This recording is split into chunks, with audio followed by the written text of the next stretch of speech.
Episode की शुरुआत में हम देखते हैं कि तानजीरो कुछ बैम्बू स्टिक और एक टूटी हुई बास्केट को नेजुको के पास लेकर आता है और नेजुको को सूरज की रोशनी से बचाने के लिए उस बास्केट को ठीक करने लगता है और बाद में नेजुको को बास्केट के अंदर आने को कहता है। पर नेजुको के राक्षस बन जाने के कारण उसकी हाइट काफी बढ़ गई थी। तब उस समय तानजीरो उसे अपनी हाइट कम करके बास्केट के अंदर एडजस्ट होने को कहता है। अब नेजुको अपनी हाइट को एडजस्ट करके उस बास्केट में आ जाती है और तानजीरो माउंट सागिरी का रास्ता पूछकर वहाँ के लिए निकल पड़ता है। अब चलते चलते रात हो जाती है और जब वो एक टेम्पल के पास पहुँचता है तो उसे खून की गंध आने लगती है और वह जब भागते हुए टेम्पल के अंदर जाता है तो वो देखता है कि एक राक्षस लोगों को खा रहा होता है और वहाँ पर कोई भी जिंदा नहीं होता। और तब वह राक्षस कहता है, ये मेरा इलाका है, जो मेरे इलाके में आता है उसे भुगतना पड़ता है। ये सुनकर तानजीरो काफी डर जाता है और वह राक्षस तानजीरो पर हमला कर देता है। और दूसरी ओर खून को देखकर नेजुको के मुंह में पानी आ जाता है क्योंकि वह बहुत भूखी होती है।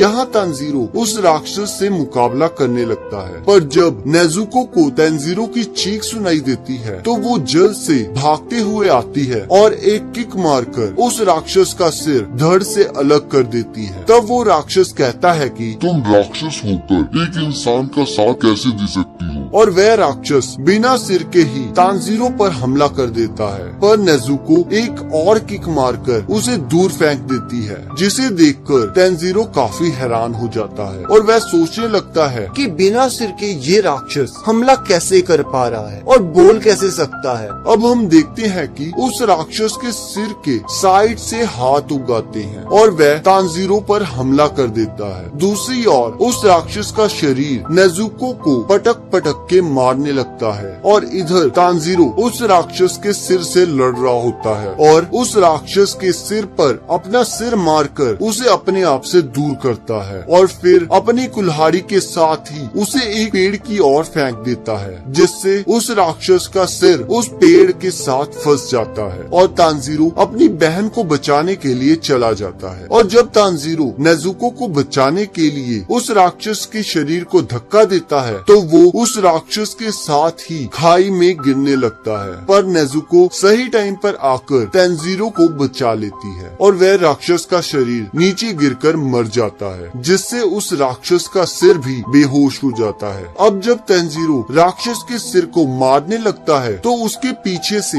एक आदमी आता है और कहता है, ये इससे नहीं मरेगा। और उसके बाद तानजीरो के पूछने पर वो आदमी कहता है, तुम खुद सोचो इसे कैसे मारा जा सकता है। और तब तानजीरो एक पत्थर लेकर आता है। अभी वो उस राक्षस को मारने की हिम्मत बटोर ही रहा होता है कि तब वह आदमी सोचता है, ये लड़का कितना दयालु है, इसके सामने राक्षस है पर फिर भी ये कोई भी फैसला नहीं ले पा रहा, मुझे नहीं लगता ये इसे मार पाएगा। और तब हम देखते हैं कि सुबह हो जाती है और वह राक्षस सूरज की रोशनी की वजह से जल के मर जाता है। ये देखकर तानजीरो काफी शॉक हो जाता है कि कैसे राक्षस बस थोड़ी सी सनलाइट से जल के मर गया। उसके बाद वह अपनी बहन को ढूंढने लगता है और उसे टेम्पल के अंदर सेफ पाकर रिलैक्स हो जाता है। अब वो सोचने लगता है कि वो आदमी कहाँ गया। अब तानजीरो टेम्पल के बाहर आ जाता है जहाँ वो आदमी बैठकर प्रार्थना कर रहा होता है और वो आदमी बताता है कि उसका नाम सकांजी उरुकोदाकी है और पूछता है कि क्या तुम वही हो जिसे